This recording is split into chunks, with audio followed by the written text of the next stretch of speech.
Selamat pagi, selamat hari Minggu. Puji Tuhan, kita boleh kembali beribadah online.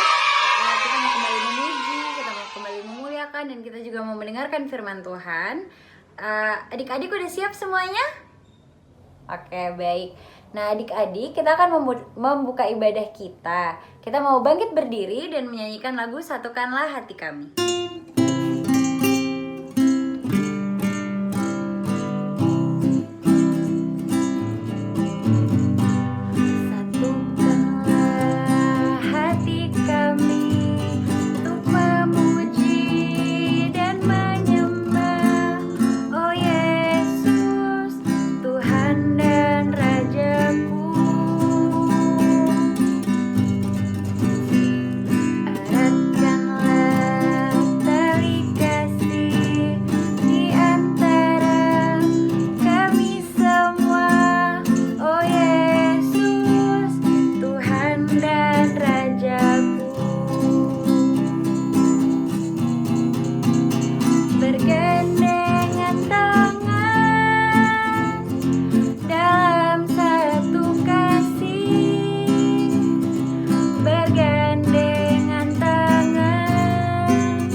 Teman-teman, mari kita bersatu di dalam doa. Selamat pagi ya Bapa, Allah kami yang bertahta dalam kerajaan surga. Terima kasih Tuhan atas berkat karunia-Mu. Kami boleh kembali berkumpul Tuhan untuk memuji dan memuliakan nama-Mu. Tuhan, sebentar lagi kami akan memulai ibadah kami Tuhan. Kiranya Engkau berkati jalannya ibadah ini dari awal, pertengahan, hingga akhirnya nanti Tuhan. Jaga kami, jaga hati kami supaya kami dapat mendengarkan apa yang Engkau sampaikan. Terima kasih Tuhan, terima kasih. Dalam nama Tuhan Yesus Kristus kami sudah berdoa dan mengucap syukur. Haleluya, amin. Adik-adik, dalam ibadah kali ini kita mau belajar mengasihi dan menjadi teman bagi orang di sekitar kita. Kita juga mau belajar untuk memahami dan mengerti, juga mau menerima pertolongan, namun juga mau menjadi penolong bagi orang lain. Demikian Tuhan menciptakan kita berbeda, laki-laki dan perempuan, untuk ada bagi satu sama lain sebagai penolong. Marilah kita bernyanyi lagu Ku Kasihi Kau dengan Kasih Tuhan.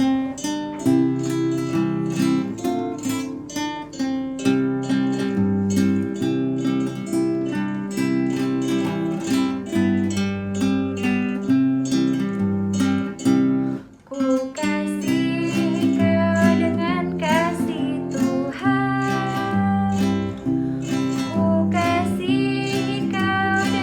kasih Tuhan.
hari Minggu semuanya. Meskipun di rumah aja ya, kayaknya udah pada bosan, tapi jangan bosan-bosan untuk dengar firman Tuhan. Hari ini kita mau belajar tentang firman Tuhan, tapi sebelum itu kita mau minta pertolongan dulu dalam doa. Akan pimpin, mari kita berdoa.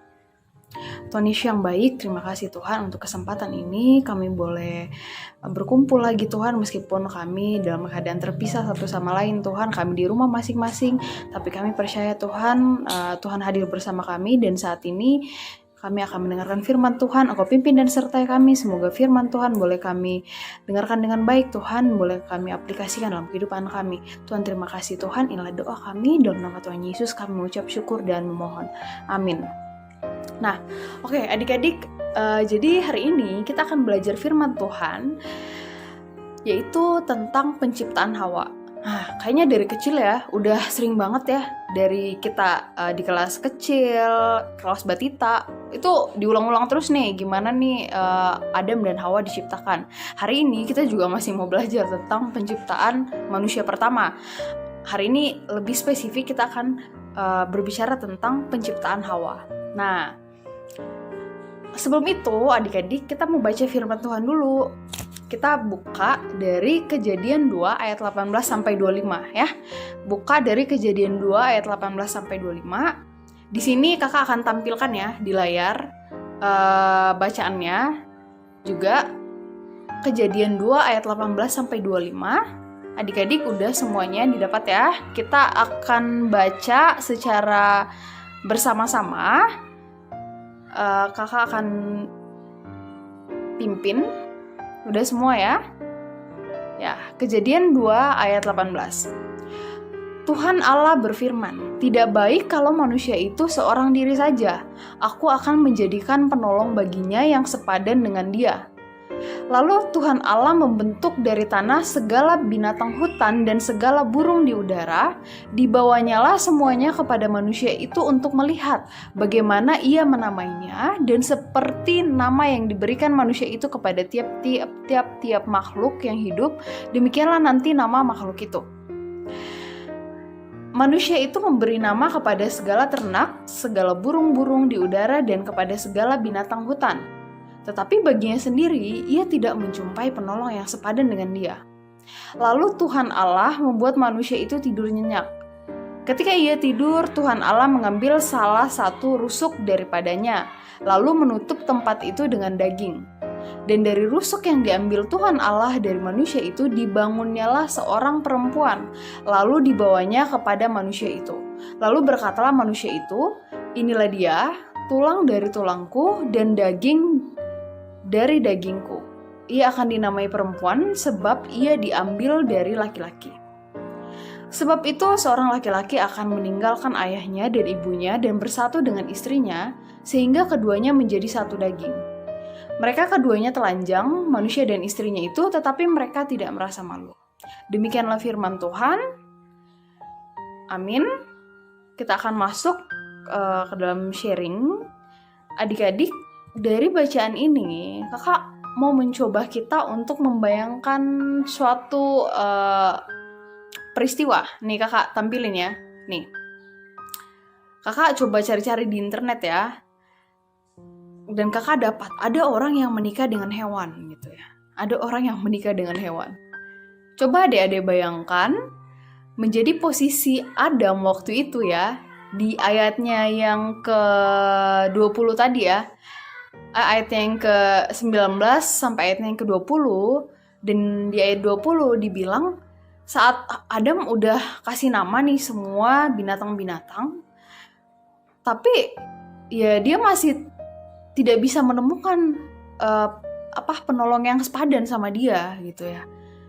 Artinya dari semua binatang yang ada, tidak ada yang bisa sepadan atau bisa menolong Adam. Nah, coba bayangkan adik-adik kalau waktu itu Tuhan tidak berinisiatif untuk menciptakan Hawa. Maka bisa aja kan sekarang kita menikah dengan hewan gitu ya.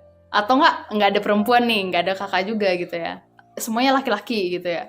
Terus ada hewan-hewan gitu. Misalnya dia nikah sama kuda gitu ya. Misalnya Mora nikah sama siapa? Sama binatang yang mana? nggak kebayang ya adik-adik. Dan kalau kakak bayangkan tuh, waduh, ngeri juga gitu loh nikah sama hewan gitu ya. Tuhan itu sangat baik. Dia mengerti kebutuhan dari Adam. Sehingga dia berinisiatif. Di ayat yang ke-21, dia menciptakan seorang yang akan menjadi penolong buat Adam. Nah, adik-adik, dalam penciptaan Hawa ya, ini ada foto nih, fotonya Song Joong Ki, Song Hye Kyo, meskipun mereka sudah cerai. Tapi ini laki-laki dan perempuan yang bersatu dalam pernikahan ya. Balik lagi ke penciptaan Hawa. Di ayat yang ke-20 tadi, kan Adam tidak menemukan penolong yang sepadan. Maka di ayat 21 dijelaskan bahwa Allah menciptakan penolong saat Adam tertidur. Dan tertidur sangat nyenyak, adik-adik dibilang ya. Coba kakak bacakan lagi ayat 21. Lalu Tuhan Allah membuat manusia itu tidur nyenyak. Ketika ia tidur, Tuhan Allah mengambil salah satu rusuk daripadanya. Ia lalu menutup tempat itu dengan daging. Nah, adik-adik, kebetulan kan nih kakak sekolah di kedokteran ya. Jadi orang tuh kalau mau dioperasi, biasanya orang itu akan ada prosedur namanya anestesi, yaitu orang akan dibius ya, orang akan dibius. Nah, orang-orang yang dibius ini artinya adalah orang-orang yang siap untuk dioperasi gitu. Jadi saat obat biusnya masuk, apapun yang dilakukan pada orang ini, dia tidak akan merasakan apa-apa gitu loh. Jadi kalau misalnya nih mau dioperasi, misalnya tumor otak gitu, ini kan kepalanya bakal dibuka nih. Kalau kita sadar kayak gini kan, kena gores aja dikit, itu tuh sakit banget kan ya. Apalagi kena, maksudnya terbentur atau luka, itu pasti sakit gitu. Tapi orang yang dibius, mau dibukanya tuh ini loh adik-adik, kalau operasi itu pakai pisau gitu-gitu ya, pisau bedah tuh tajam banget gitu ya. Dibuka kepalanya. Orang ini yang dibius nggak akan merasakan apa-apa gitu. Jadi kakak berpikir ya, wah Tuhan tuh hebat ya gitu ya. Dulu tuh berarti udah ada, Tuhan tuh udah memikirkan bahwa nanti, wah kehidupan modern misalnya sekarang udah dari dulu tuh udah ada namanya obat-obat bius. Dari dulu tuh udah ada namanya anestesi gitu ya, bahasa kerennya kalau di kakak. Jadi kakak mikir, wah Tuhan ternyata ini pertama-tama dulu Tuhan menciptakan Hawa. Tuhan tuh berprofesi seperti seorang dokter gitu ya. Seorang dokter dibius Adamnya, kemudian dioperasi gitu ya istilahnya. Terus diambil satu tulangnya gitu ya. Diambil satu tulang, dibilang tulang rusuk gitu ya. Kemudian Tuhan tutup lagi daging itu. Jadi istilahnya diambil tulangnya, kemudian habis itu dioperasi, dijahit lagi gitu ya dagingnya. Nah, udah. Setelah itu, pas Adam bangun, dia melihat, kaget, udah ada perempuan gitu ya. Oh, udah ada. Wah, ini sudah penolong yang sepadan. Nah, penolong yang sepadan ini dinamakan perempuan di ayat yang ke-23 ya. Artinya adik-adik, kalau dalam bahasa Ibrani, laki-laki itu tuh disebut dengan ish gitu ya. Karena Hawa ini diambil dari laki-laki, atau perempuan ini diambil dari laki-laki, maka dalam bahasa Ibraninya disebut Ishyah, ditambahin aja Ishyah, yah di belakang, yang artinya perempuan ini diambil dari laki-laki gitu ya. Nah, ada yang menarik adik-adik, perempuan itu Tuhan gak bilang loh kalau misalnya perempuan ini diambil dari misalnya tulang kepala, atau tulang kaki, atau tulang tangan gitu ya. Di situ Tuhan jelas menuliskan bahwa diambil dari tulang rusuk. Nah, adik-adik, tulang rusuk itu yang mana sih? Udah pada tahu ya pasti ya, udah pada belajar di biologi itu dibahas. Tulang rusuk tuh ada berapa rusuk nih di tubuh kita? Awas kalau nggak tahu ya. Nah, dari rusuk yang ada di badannya dia diambil salah satu. Adik-adik kalau kakak ini di tubuh kita itu ya, ini kan rusuk. Nah, di bawah sini tuh ada hati, di sebelah sini, di perut sini ya. Di situ ada hati. Nah, kakak baca tafsiran ya. kakak baca tafsiran dan dibilang bahwa tulang rusuk yang diambil tuh tulang yang dekat hati gitu ya. So sweet ya Tuhan ya gitu ya. Makanya kalau jatuh cinta tuh aduh hatinya deg-deg gitu ya. Gitu ya. Diambil dari tulang rusuk yang dekat hati. Ini Ini menggambarkan bahwa Tuhan mau kedua orang ini nanti itu akan saling mengasihi gitu ya, sepadan dan saling mengasihi. Kalau kakak juga baca dari tafsiran, kenapa bukan dari tulang kepala? Karena ya perempuan ini bukan dihadirkan Tuhan buat memerintah gitu ya, perintah-perintah gitu, nyuruh-nyuruh buat berkuasa gitu ya. Terus kenapa nggak dari kaki? Ya karena perempuan ini juga diciptakan bukan untuk kayak mungkin diinjak-injak gitu ya, atau tidak dihormati. Karena itu diambil dari tulang rusuk. Tulang rusuk itu ya di sebelah badan kita, di tengah-tengah. Artinya sepadan, setara antara laki-laki dan perempuan itu. Nah, itu adik-adik. Kemudian udah pada paham ya. Nah, kita akan belajar kenapa Tuhan menciptakan Hawa gitu ya. Satu alasannya tadi karena memang Adam merasa bahwa dari semua binatang yang ada, Tuhan aku nggak menemukan penolong yang sepadan. Gitu. Jadi dari kebutuhan Adam, kemudian atas inisiatif Tuhan. Tapi ada beberapa hal tujuan diciptakannya Hawa buat Adam. Nah, adik-adik kalau belajar di IPS kan kita belajar bahwa manusia itu adalah makhluk sosial ya. Makhluk sosial itu artinya apa gitu? Makhluk sosial itu artinya apa? Ada yang tahu nggak? Jawab aja ya dalam hati masing-masing ya. Dulu kalau kita belajar makhluk sosial itu adalah makhluk yang tidak bisa hidup sendiri atau makhluk yang dalam kehidupannya membutuhkan orang lain. Itu makhluk sosial. Artinya kita nggak bisa terlepas satu sama lain. Kita saling membutuhkan satu sama lain. Nah, artinya juga Tuhan menciptakan Adam dan Hawa. Meskipun ya, keduanya adalah sama-sama manusia. Punya mata, punya telinga, punya organ tubuh yang lengkap gitu ya. Tapi yang namanya Adam, namanya Hawa, namanya laki-laki dan perempuan, itu tuh pasti punya perbedaan adik-adik gitu ya. Jadi kayak kakak nih, kakak biasanya kalau cewek itu ya panjang rambutnya gitu ya. Kalau cewek itu biasanya beda lah gitu ya dari cowok gitu ya. Biasanya. Lihat aja gitu loh sekeliling kalian. Cewek cowok tuh beda. Biasanya cewek itu lebih kayak, aduh berperasaan banget. Cowok tuh kayak kadang, aduh kayak logika banget orang bilang ya. Gitu. Banyak perbedaannya. Dari postur tubuhnya juga gitu ya. Banyak perbedaannya. Nah, adik-adik, tahukah kita bahwa perbedaan ini muncul bukan tanpa tujuan gitu. Perbedaan ini muncul untuk suatu tujuan. Artinya apa? Adam punya kelebihan tersendiri sebagai laki-laki. Hawa sebagai perempuan juga punya kelebihan sendiri. Keduanya pun punya kekurangan masing-masing ya. Punya kekurangan masing-masing. Punya kelebihan, punya kekurangan. Karena itulah kita saling membutuhkan. Karena itulah kita harus saling melengkapi.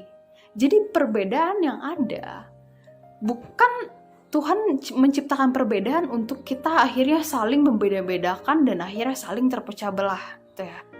Laki-laki dan perempuan. Waduh, laki-laki bilang gue lebih superior gitu ya. Yang cewek bilang, wah enggak lah, kita lah gitu. Sekarang kan udah zamannya emansipasi wanita. Lihat aja tuh pemimpin-pemimpin udah banyak yang cewek gitu. Yang cowok nggak mau kalah. Waduh, kita kan yang dari hakikatnya adalah kepala gitu. Kalian tuh ya anggota gitu ya. Ya nggak bisa gitu adik-adik gitu ya. Keduanya hadir ini untuk saling melengkapi satu sama lain. Banyak perbedaannya kalau kita jumpai dalam hidup kita sehari-hari. Bukan cuma perbedaan gender, bukan cuma perbedaan laki-laki dan perempuan, tapi bisa beda ras gitu ya, beda suku. Misalnya kalau kakak kan Toraja ya, kalau adik-adik ada yang Bali, ada yang Batak, ada yang Tionghoa, ada yang Sunda mungkin ya, ada yang Jawa, ya banyak perbedaan. Kemudian beda-beda juga nih agama, kepercayaan, beda. Terus beda juga warna kulit, ada yang sawo matang, ada yang putih. Beda-beda gitu ya. Tapi apakah perbedaan ini untuk memecah belah kita? Untuk membeda-bedakan bahwa aduh, bukan kaum gue nih, gak mau temenan sama dia. Enggak ya. Jadi perbedaan ini ada. Tuhan sengaja menciptakan perbedaan itu pada awal dan mulanya adalah supaya kita saling melengkapi. Karena kita saling membutuhkan satu sama lain. Gitu ya. Nah, karena itu adik-adik, dalam kehidupan ini kita harus menjadi makhluk sosial yang punya rasa empati, yang punya rasa ingin saling mengasihi satu sama lain, yang punya rasa ingin hidup dalam damai. Dan kita juga menjadi makhluk sosial yang Tuhan beri hikmat gitu. Tuhan beri akal budi untuk menimbang juga adik-adik. Jangan sampai kita mudah tergiring sama orang-orang yang hanya ingin membawa perpecahan gitu ya. Tapi kita harus kembali lagi untuk berpikir bahwa wah, Tuhan itu menciptakan perbedaan bukan untuk memecah belah, bukan untuk menunjukkan siapa yang superior, siapa yang inferior, siapa yang paling baik gitu ya. Tapi perbedaan ada untuk kita saling membantu gitu ya. Oke, kakak mau cerita satu hal. Waktu itu kan kakak ada camp gitu. Kemudian kita ditunjuk untuk menjadi penata layan gitu ya. Nah, kakak kan nggak bisa ya, nggak pro main main keyboard. Tapi teman kakak bisa. Ya udah, dia keyboard. Yang lain bisa main gitar. Yang lain bisa main kajon gitu. Ya udah, kakak akhirnya jadi WL-nya gitu. Jadi kakak nggak bisa, bukan berarti kakak lebih inferior dari mereka gitu. Setiap orang itu beda-beda, talenta yang mereka punya, kelebihannya masing-masing beda-beda. Nah, ini muncul bukan untuk saling menilai bahwa lebih superior atau lebih inferior gitu. Tapi ada untuk saling melengkapi.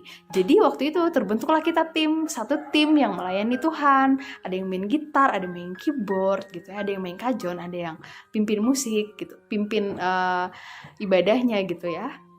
Nah, sama adik-adik, misalnya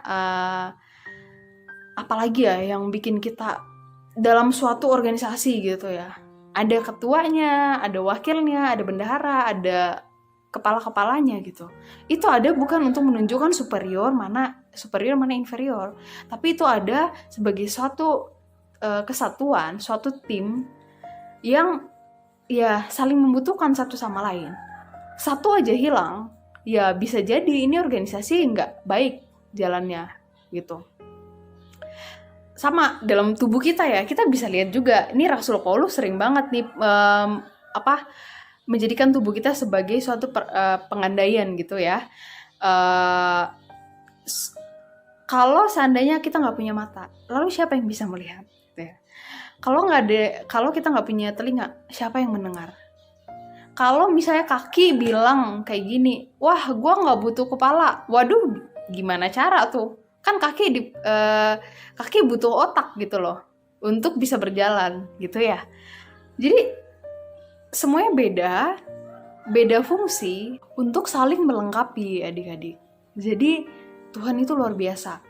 Tuhan itu mendesain segala sesuatunya tuh udah luar biasa dari awal. Jadi mari kita menjalankan mandat yang Tuhan kasih.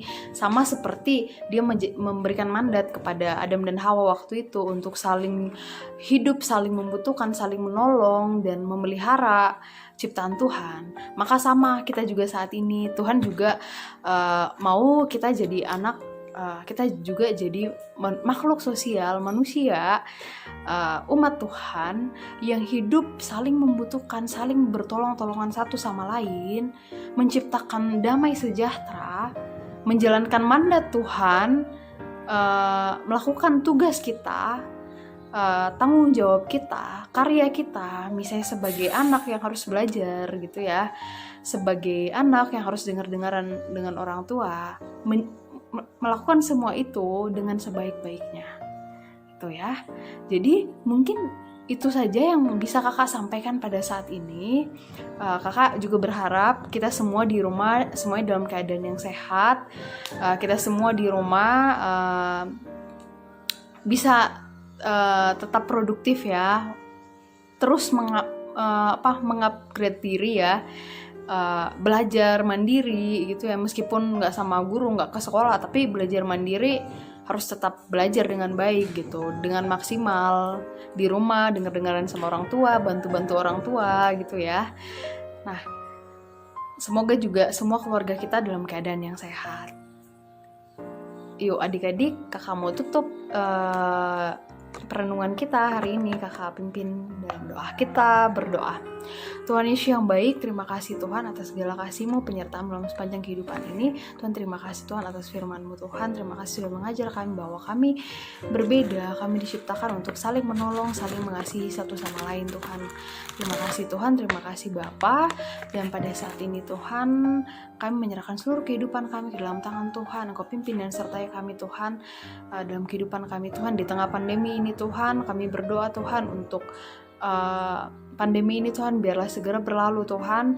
Kami berdoa juga untuk tenaga kesehatan Tuhan yang sedang berjuang Tuhan, mampukan mereka Tuhan, gugus tugas dan pemerintah Tuhan dari pusat hingga ke pelosok. Engkau berkati Tuhan, biarlah mereka boleh menjalankan tugas dan fungsinya sesuai dengan kehendak Tuhan. Tuhan Yesus yang baik, inilah doa kami Tuhan, dalam nama-Mu kami datang mengucap syukur dan memohon. Amin.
Baik adik-adik, ibadah hari ini sudah selesai. Semoga kita bisa terus mengingat dan terus melakukan firman Tuhan. Semoga kita juga bisa jadi teman untuk orang-orang di sekitar kita.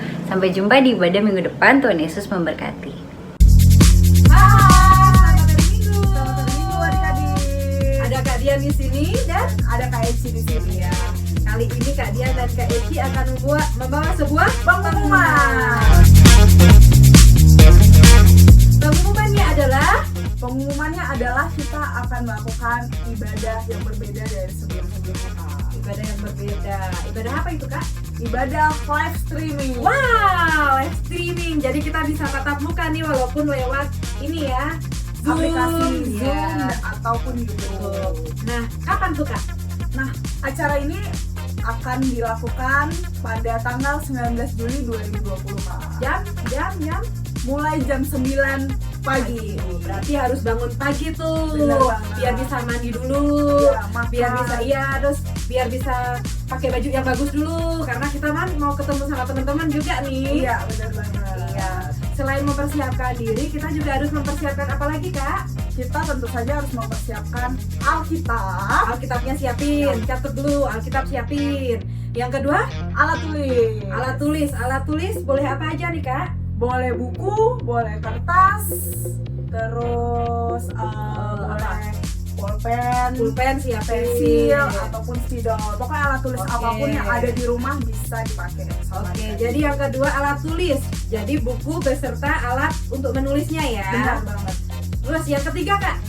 Yang pastinya ini yang paling penting sih Kak. Paling penting nih, catat yang betul ya.